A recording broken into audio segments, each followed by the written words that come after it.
ভাই ভাল লাগছে, আমার কাছে আসলে ভাল লাগছে যে একজন নারী হয়ে তিনি যে সাহসটা দেখাইছেন। এর আগে ডোনাল্ড ট্রাম্পের মুখোমুখি বা তার বিরুদ্ধে এত বড় শক্ত কথা।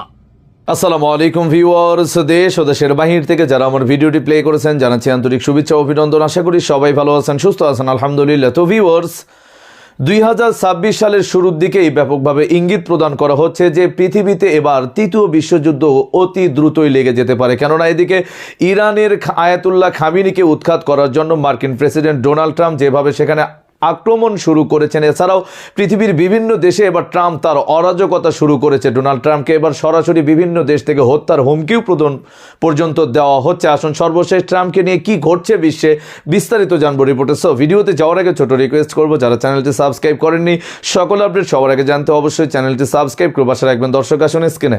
ভাই ভাল লাগছে, আমার কাছে আসলেই ভাল লাগছে যে একজন নারী হয়ে তিনি যে সাহসটা দেখাইছেন। এর আগে ডোনাল্ড ট্রাম্পের মুখোমুখি বা তার বিরুদ্ধে এত বড় শক্ত কথা কোন দেশের কোন মন্ত্রী, কোন রাষ্ট্রপ্রধান বলতে পারে নাই। এই যে সাহসটা, যে পরে কথা আগে ডাইরেক্ট গুল্লি, আমেরিকার প্রেসিডেন্টে বলতেছে যে পরে কথা আগে গুল্লি। এখন এই কথাটা বলার জন্য ব্যাকআপ কে দিল? চীন, রাশিয়া, অন্য কোন দেশ, ইউরোপীয় ইউনিয়ন? না, এই কথাটা সাহস আসছে যখন তার দেশের জনগণ বলছে আমরা রেডি আছি মরার জন্য এবং মারার জন্য। রাষ্ট্রটাকে ডেনমার্ক, ইউরোপীয় ইউনিয়নের কিন্তু কানেক্টেড একটা দেশ, অর্থনৈতিকভাবে যথেষ্ট সমৃদ্ধশালী, সুখী শান্ত একটা দেশ। এই দেশটার দিকে নজর পড়ছে ট্রাম্প বাবাজির।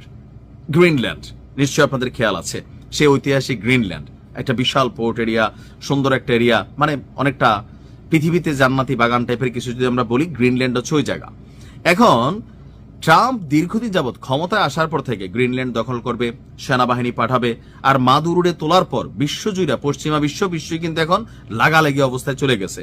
আর সেই লাগালাগি অবস্থায় ডোনাল্ড ট্রাম্প বলতেছে যে তারা পৃথিবীর স্যার ডাকে। মোদি নাকি বলছে, স্যার আমি কি আপনার সাথে একটু কথা বলতে পারি? বুঝতে পারছেন যে কোন লেভেলে ট্রাম্প নিজের একটা ঈশ্বর ভাবে বলতেছে আন্তর্জাতিক কোনো আইনের দরকার নাই, আমি যেটা বলবো এটাই পৃথিবীর কল্যাণ। তাহলে কোন লেভেলে, যে দজ্জাল সম্পর্কে শুনতাম একটা ওই লেভেলে চলে গেছে। তবে সবার সাথে এই পাকনামি খাটবে না। গ্রিনল্যান্ড নিয়ে যুক্তরাষ্ট্রের প্রেসিডেন্ট ট্রাম্পের আগ্রহ এবং সম্ভাব্য সামরিক হস্তক্ষেপের ইঙ্গিতকে কেন্দ্র করে কড়া হুঁশিয়ারি দিয়েছে ডেনমার্ক। দেশটির প্রতিরক্ষা মন্ত্রণালয় বলছে যে গ্রিনল্যান্ডে যদি বিদেশি কোনো বাহিনী অনুপ্রবেশ করে তবে ড্যানিশ সেনারা আগে গুলি চালাবে, পরে প্রশ্ন করবে। এই নীতির আওতায় যুক্তরাষ্ট্র অন্তর্ভুক্ত। যুক্তরাষ্ট্র কোনো কারণে ভাবার কোনো কারণ নেই যেখানে তারা সমীহ দেখাবে।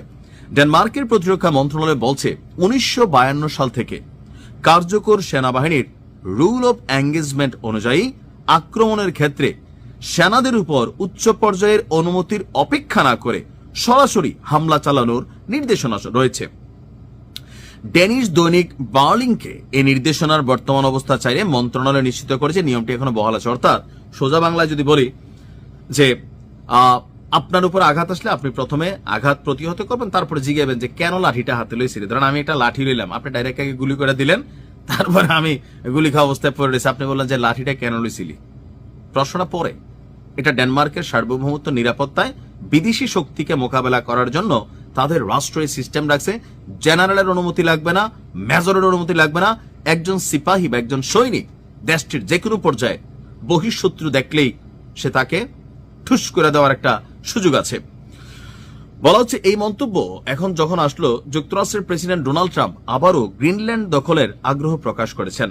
এমনকি ন্যাটোভুক্ত এই ভূখণ্ডটি, ডেনমার্ক কিন্তু ন্যাটোর সদস্য, ন্যাটোভুক্ত এই ভূখণ্ডটি দখলে নিতে প্রয়োজনে সামরিক শক্তি ব্যবহারেরও কথা বলেছেন ডোনাল্ড ট্রাম্প। হোয়াইট হাউসের প্রেস সেক্রেটারি ক্যারোলিন লেভিট বলছিলেন, প্রেসিডেন্ট ট্রাম্প বহুবার স্পষ্ট করছেন যে গ্রিনল্যান্ড অধিগ্রহণ যুক্তরাষ্ট্রের জাতীয় নিরাপত্তার একটি অগ্রাধিকার। আর্কটিক অঞ্চলে আমাদের প্রতিপক্ষদের প্রতিরোধ করার মূল লক্ষ্য। এই লক্ষ্য অর্জনে বিভিন্ন বিকল্প নিয়ে আলোচনা হচ্ছে।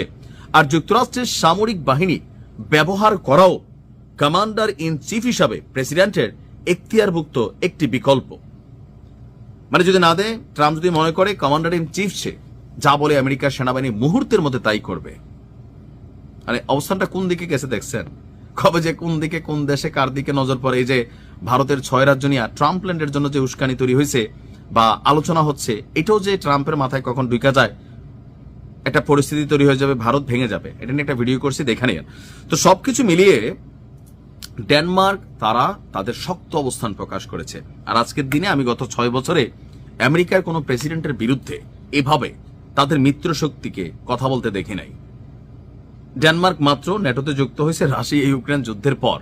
ডেনমার্ক এবং সুইডেন তারা কিন্তু এই ন্যাটোতে কানেক্টেড হয়েছে। সো শক্তির কিছু জায়গা তো তাদের আছেই। এরপর ইউরোপীয় ইউনিয়নের একটা পাওয়ার আছে, প্লাস সুখী শান্তি একটা দেশ। এখানে একটা খেলা হবে। ভালো থাকুন, আসসালামু আলাইকুম। দর্শক, স্ক্রিনে আমরা সে সম্পর্কে বিস্তারিত জানলাম। এই বিষয়ে আপনাদের মতামত কমেন্টে জানান। কেউ ভিডিওটি স্কিপ করবেন না। বিগত সময় ক্ষমতায় থাকতে ডোনাল্ড ট্রাম্প অনেকভাবেই সমালোচিত হয়েছিলেন এবং সরাসরি তিনি স্টেপ তথা শুটের শিকার হয়েছিলেন। ভাগ্যক্রমে তিনি বেঁচে গেলেও এবার নতুন করে ট্রাম্পের প্রতি মানুষের আসক্তি বাড়ছে এবং ক্রোধ বাড়ছে। যে কোনো সময় ট্রাম্প ফিনিশ হতে পারে বলে ঘোষণা করছে বিভিন্ন দেশের সরকার প্রধানেরা। কি ঘটতে যাচ্ছে আরো বিস্তারিত থাকছে রিপোর্টে। বিশ্বের রাজনীতি এবং global political affairs and security affairs completely at a stake right now. There are many things going to happen. মাথায় রাখবেন এখন বাংলাদেশের বেলায় যেটা হলো যে আমাদের সবাইকে ঐক্যবদ্ধ হয়ে দেশটাকে শান্তি রাখতে হবে। কঠিন অর্থনৈতিক টানাপোড়েন আসতে পারে, এক ধরনের আপস অ্যান্ড ডাউনস হতে পারে বিশ্ব অর্থনীতিতে, বিভিন্ন জিনিস হতে পারে রাজনীতি। আমাদের কোনো সমস্যা নাই, কিন্তু আমাদের একটাই সমস্যা, আমাদের পার্শ্ববর্তী একটা দেশ যারা আমাদেরকে ভালো চোখে ভালো থাকতে তারা দিতে চান না, এবং এটা তারা মনে করেন it is their constitution right, এবং এইটা তাদেরকে করতেই হবে। এর বাহিরে তাদের আর কোনো জব নাই এবং তারা আর কোনো কিছু করতে পারবেন না। আর কোনো ধরনের মানে এটা তাদের কমিটমেন্ট, জাতিগত কমিটমেন্ট আমি যদি বলি, তারা বোঝানোর চেষ্টা করেন এবং এই কমিটমেন্টের মধ্য দিয়ে তারা আছেন। Ladies and gentleman, welcome to this life. প্রথমেই আপনাদেরকে কিছু নজিরবিহীন জিনিস দেখাবো আপনাদেরকে, যেগুলো কেন আপনি একটু মানে নিজেকে প্রিপেয়ার রাখবেন এবং আতঙ্কিত থাকতে হবে। বিশ্ব হয়তো একটা বড় ধরনের যুদ্ধের দিকে যাচ্ছে বলে আমরা মনে করি, উইচ ইজ মোস্ট লাইকলি। কেননা ডুমসডে প্লেন, যে প্লেনটা যুক্তরাষ্ট্রের, যেটাকে আমরা বলি যে আপনার যে প্লেনটা শুধুমাত্র একটা 51 বছর পরে গতকালকে এই প্লেনটা স্পটেড অ্যাট LAX বা Los Angeles airport in California. সাধারণত যুদ্ধকালীন সময়ে যখন যুক্তরাষ্ট্রের প্রেসিডেন্ট বা যুক্তরাষ্ট্রের মূল যে যারা যুদ্ধ পরিচালনা করে থাকেন, প্রতিরক্ষা মন্ত্রী সহ বিশেষ করে প্রেসিডেন্ট, যদি তারা গ্রাউন্ডে থাকতে না পারেন নিজের নিরাপত্তার স্বার্থে, তখন এই প্লেনটার মানে ওনারা প্লেনে থাকেন এবং এই প্লেন আকাশে থাকে। সেই সময় যুদ্ধকালীন সময় যেটাকে ডুমসডে প্লেন বলা হয়, সেই প্লেন গতকালকে 51 বছর পরে দেখা গেছে। আমি জানি না বাংলাদেশে এটা আসছে কিনা, আপনারা শুনেছেন কিনা। আপনারা এই খবরটা এখন পর্যন্ত বিশ্বে আলোড়ন সৃষ্টি করেছে এই খবরটা। আপনারা যদি এই মুহূর্তে ইন্টারনেটে বা ইউটিউবে গিয়ে দেন doomsday plane spotted in LAX or California somewhere, আপনি পাবেন গতকালকের খবর, নজিরবিহীন। এটা সাধারণত যুদ্ধকালীন প্রস্তুতির অংশ হিসাবে এটা করা হয়ে থাকে।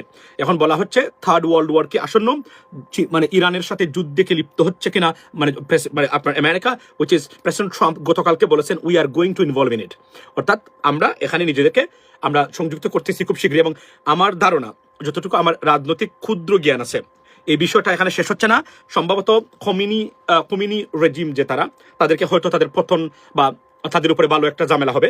কেননা আন্দোলন, আমি আবার বলছি, গতকালকে আমি বলেছিলাম যে আন্দোলন আমি বিশ্বাস করতাম না যদি আমি অন্যান্য আমেরিকান নিউজ অনেকগুলো শুনতাম। আল জাজিরা, DW এবং ফ্রান্স 24 থেকে শুরু করে সবাই আন্দোলন বা প্রোটেস্টার্সদের প্রোটেস্টিংয়ের খবর যেটা দিয়েছে আতঙ্কিত হওয়ার মতো। অর্থাৎ বোঝা যাচ্ছে যে কোন সময় আমেরিকা এখানে বা United States of America president Trump যেটা বলেছেন তারা এখানে যুক্ত হতে পারেন। This is not a good sign.